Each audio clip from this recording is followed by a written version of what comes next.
Hi again, I'm Tim Travis from Xbox Reviews and Verdicts. So for the final part of my Halo retrospective, I'm going to go beyond Halo 3 and talk about my take on a few more Halo titles, and finally talk about Halo 4 and my high hopes for it. Once again, this is more so about my experience as a gamer on the Xbox, not just Halo. So I will make reference to other games and the events surrounding Part 2 of this retrospective, but it's a bit subdued in this video. But anyway, enjoy. In my sophomore year of high school, gaming wasn't at the forefront of my life. I became a music enthusiast, a CD collector, but there was always time to get some play in for my system of choice. Even as a Halo fan, I skipped out on Halo Wars, but I certainly bought Halo 3 ODST when it came out on its release of September 22nd, 2009.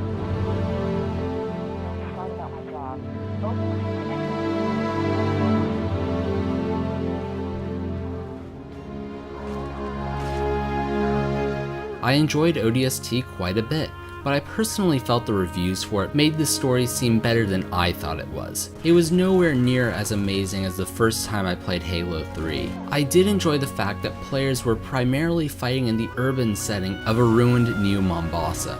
I was a little disappointed that Halo 3 didn't have much in the way of urban warfare, so ODST gave me that in spades. I certainly enjoyed the new firefight mode, but the problem was that since there was no firefight matchmaking and only one of my friends bought the game at launch, I couldn't get the full firefight experience as it was intended within the first few months of the game's release. The gameplay was solid, Halo solid, but I hated the fact that they took out my favorite weapon that I finally mastered the use of in Halo 3.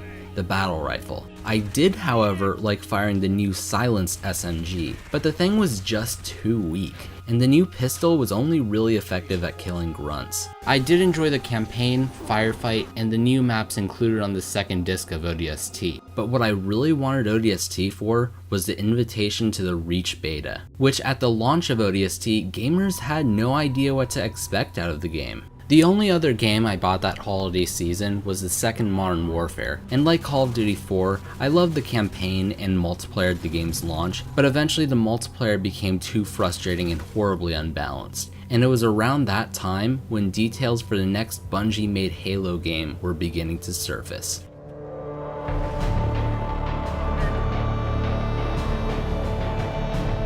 The first trailer for the prequel to Combat Evolved using the in-game engine, I was a little unimpressed by, but the developer diaries kept my interest and hype incredibly high. When the beta for Reach was just around the corner, my expectations were soaring, and even the beta met and possibly exceeded those expectations. Even as a beta, I had tons of fun with it. The new maps, Powerhouse, Sword Base, and Boneyard were awesome.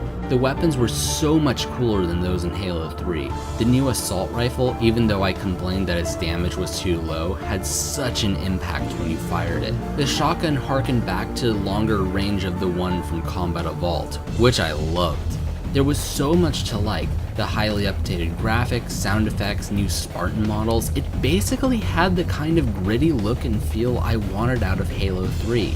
It was fantastic, and I only had to wait one summer to get my hands on the complete game. A summer filled with playing the complete Halo 3 multiplayer experience.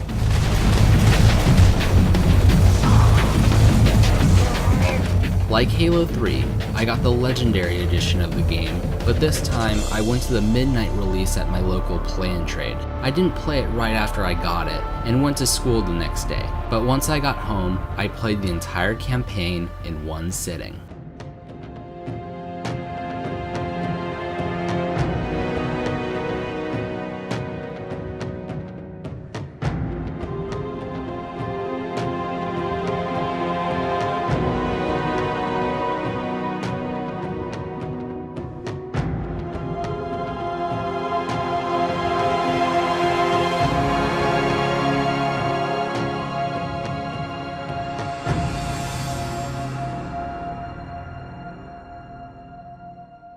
From a gameplay standpoint, Reach was a huge improvement over Halo 3. There was no more dual wielding, but it was made up by the fact that the weapons were better. Armor abilities were a great addition, and replaced the weird deployable equipment in Halo 3. Armor abilities are totally sweet. Jetpacks, armor lock, and invisibility was a favorite in multiplayer. But the weird addition was sprint. Now sprinting hadn't been in a Halo game before Reach, and it wasn't weird gameplay wise. It was weird in that all of the other armor abilities are great, but let's face it, there's only one problem when you do use those. You can't sprint, so you naturally gravitate towards sprint. The campaign was good, damn good. But before I got Reach, I had played all the Halo campaigns in chronological order to prepare for Reach. And it was then when I remembered just how good Halo 3's campaign was. Yes, Reach's campaign was very, very fun and still very replayable. It just didn't have the same emotional pull as the original Halo trilogy. The customizable character you played as, Noble 6, wasn't as cool as the Chief. And it was nice to see a squad of Spartans at your side, but honestly, none of those characters matched how awesome a character like Sergeant Johnson is. It didn't help that the level, New Alexandria, was lackluster. Keep shooting!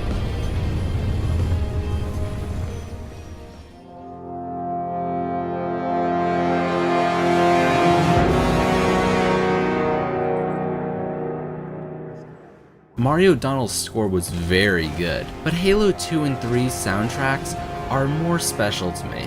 However, I will say the final level of the game, the Pillar of Autumn, is a candidate for my favorite campaign level of the Halo series. That level, especially the end where you had to rush to the Mat Cannon, was intense and actually made me feel exhausted, which I never really felt in a shooter before that. Hell, there was even an awesome level after the credits.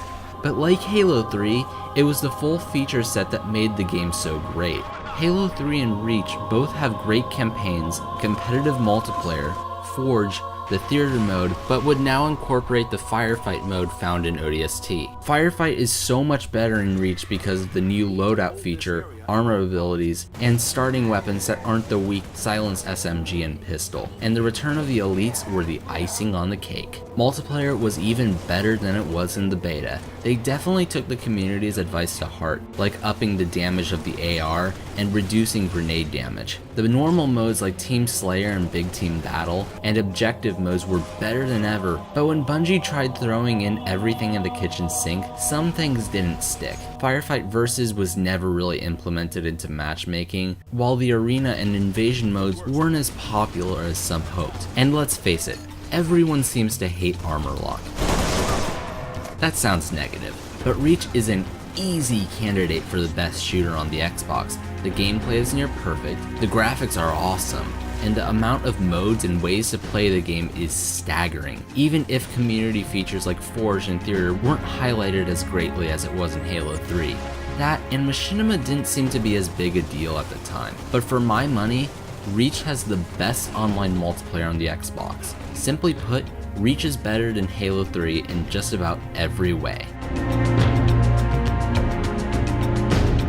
I've played Reach a whole hell of a lot, and I did buy the map packs, which were good, especially the Noble map pack, but the maps weren't implemented as well as they were in Halo 3. I almost never get into matches with those maps. But a year after the release of Reach, we didn't just get a map pack, we got a remastered version of Combat Evolved. Halo CE Anniversary was great. It was what it needed to be and a good value at $40. I really enjoyed playing it, but I was kind of busy playing Skyrim at the time. But we did get remixed versions of old maps for Halo Reach. But I can't say I'm a fan of the remastered soundtrack. Many parts of the songs don't sound as cool as they did with the original.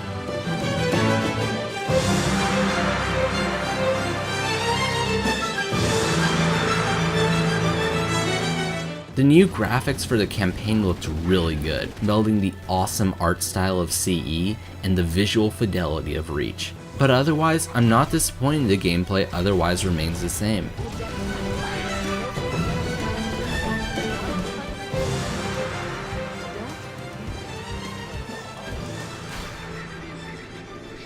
Now, as you probably know, Bungie is no longer making Halo games. 343 Industries has taken over and has worked on improving the Reach multiplayer experience, released map packs for the game, remastered Combat Evolved, and is soon to release Halo 4.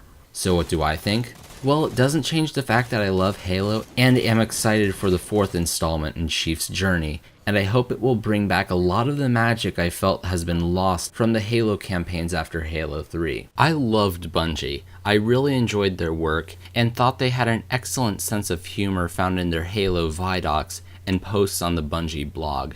They even had a fascination with the number 7. But 343 clearly loves Halo as well, and I'm excited to see the true sequel to one of my favorite games ever made, and not just more side stories. I wasn't as moved by the soundtrack in ODST and Reach as I was with Halo 3, and I hope the new composer, Neil Davidge, is going to change that. And take a look at the graphics. Halo 4 looks insane. The multiplayer balancing looks awesome. The customizable loadouts seem like a good idea, and there are tons of new armor abilities, but they've made sprinting an ability you have regardless of what ability you're using, and I like that. There are tons of new weapons like the SAW and Railgun. Plus the new Forerunner weapons look rad. Hell, the new enemies, the Prometheans, look very fun to fight. This looks like a true culmination of everything we love about Halo, and seems to be taking strides forward for the series that Bungie might not have been willing to do. All in all, I can't wait to review Halo 4. I will not allow you to leave this planet! Thanks for watching this video. Please subscribe to the channel, follow me on Twitter, follow the blog, and check out the Facebook page. Thank you, and I hope you enjoy my future videos.